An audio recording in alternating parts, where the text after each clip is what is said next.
here in order to do so. Wow! And it didn't make any difference. Lisa with a few extra little words for the 4, or I should say the 6 and the 10. Well, you mentioned it earlier. This game is so frustrating. You throw shots like this, they stare. You throw picture-perfect shots, and they don't. I think she's going to talk them down. I think she was just reminding them about the perfect shot she threw previously that didn't strike. Uh-oh, full city. And Jane Schmidt will take what she can get. She looked down, said, I almost fell. Either slipped or stuck, wiping off her shoe there. Take a look and maybe we can see exactly what happened. It looked as if she just kept on sliding.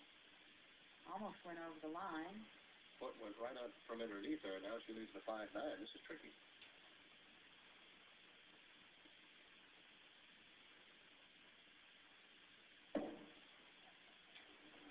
The hard thing, too, is when you get to the line again, are you going to stick or are you going to slide?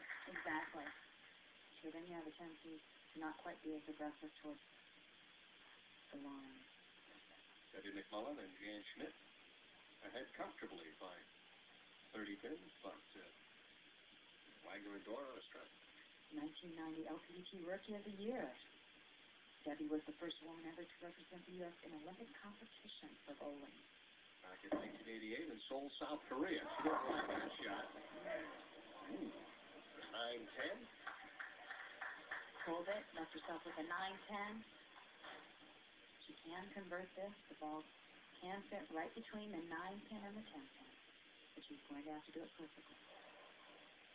We have seen some marvelous accurate spare shooting thus far in this championship round. We'll see if it continues.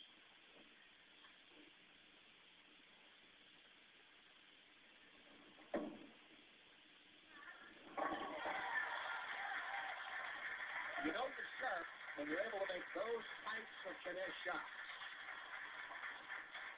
This particular telecast is great for any bowler to watch because we are getting all the spare conversions here today. And she says, yes.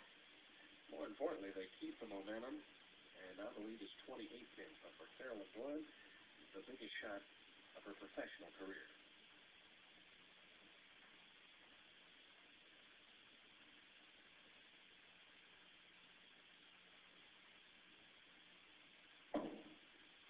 Will she take advantage? Nearly did on the wrong side. Didn't look too bad, but the ball hooked early there, and it appears she threw it hard enough, just caught a dry spot there in the center of the lane. Sometimes the lanes played a little squirrely. The farther you moved in left, actually, the more it hooked. Yeah, that's a double cross. Yes, it is. You try to make that adjustment for the ball hooking, and all of a sudden it hooks a little bit more on you. Fair up, but no double possibility. Lisa has to go back to work now and probably try and put an X on the board here in the 8th frame. Time running out now for Doran and Wagner.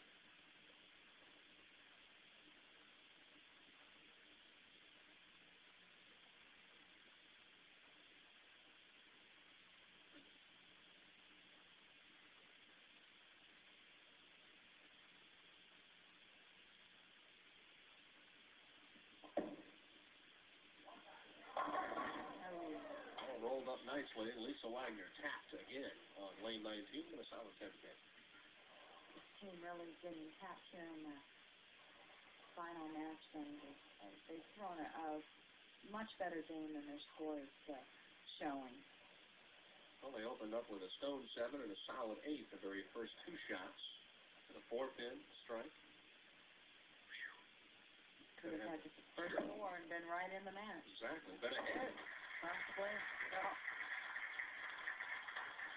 I think you have to admire, though, Jan Schmidt and Debbie McMullen. It's tough to be a top seed when you're bowling for your first title, and they have come out and bowled beautifully here in the championship game. Well, you know, one thing, it has to be easier being a top seed, too, in a doubles event, though, Denny, because you've got both players down there talking it over and keeping each other loose, rather than when you're by yourself and you're that top seed, you're just that. You're by yourself. All alone. All alone. Solid hit by Jan Schmidt. Hopefully that's working. Trying to gear down a little bit now, not get too excited. That's going to be difficult, too. Thinking that title is just within a reach from being yours.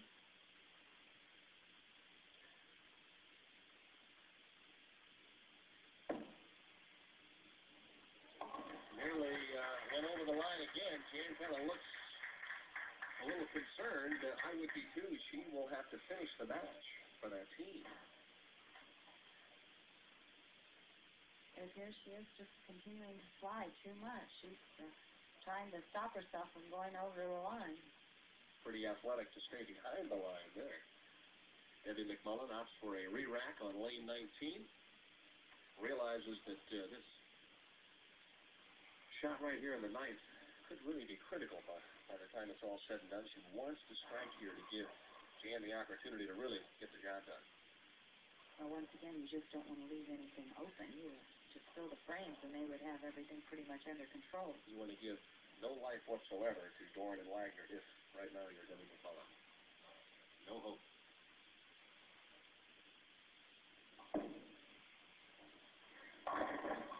Solid shot, solid forfeit. Debbie says, I'll take it. I'll take the spare, and we'll see what happens. That's right. I'll take the 4 because that 9-pin almost didn't fall down. Very high, very straight. This lady probably doesn't cross 2 boards standing with her ball right now. Head pin taking out that 9 as it was on its way to the pit. Well, she's done her job the best that she could possibly do in order to win the title. And it puts them in a position where they would shoot 225, counting 20 in the 10th frame. More than enough to win. For Carolyn Doran, she has to strike here to have any hope whatsoever. That's right. The Doran-Wagner team could punch out for a possible 217 game. It would at least force Jan Schmidt and Debbie McMullen to mark.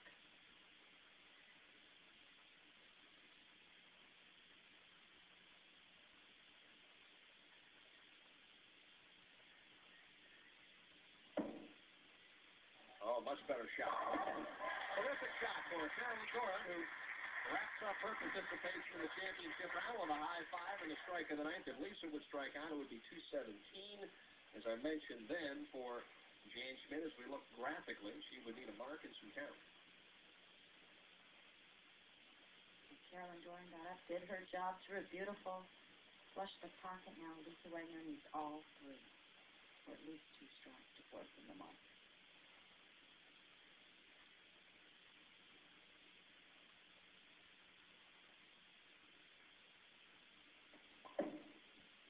Good speed. Oh, that one held pocket for a moment. You can see Lisa leaning forward. It held pocket. The 9-pin was really the last to go. And look how cool and professional Lisa is. Now, just relax, Carol. That's the first one. We need 2 more here. We need 1 in good count and hope the other team can open the door. There we go.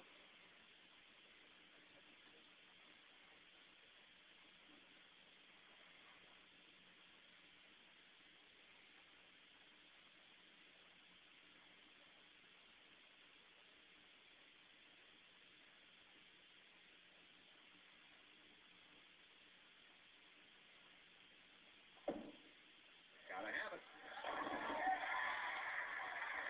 Wow, Dysomatic rips the wrap. Nice comeback. This team just has no quit in it. They have strung together 3 consecutive strikes. Beautiful here. A lot of fingers, a lot of pin action. Watch the 5 go left and the 6 and the 10 go right. And her reaction, and here comes her partner. Double high 5. Right now, Lisa Wagner needs good count. Will force Jan Schmidt to mark in the 10th frame, and that's the way it comes down here at Sam's Town. I think really the way it should for a professional title. You have to step up in the 10th frame, just like Lisa has done, and to 4. Super comeback.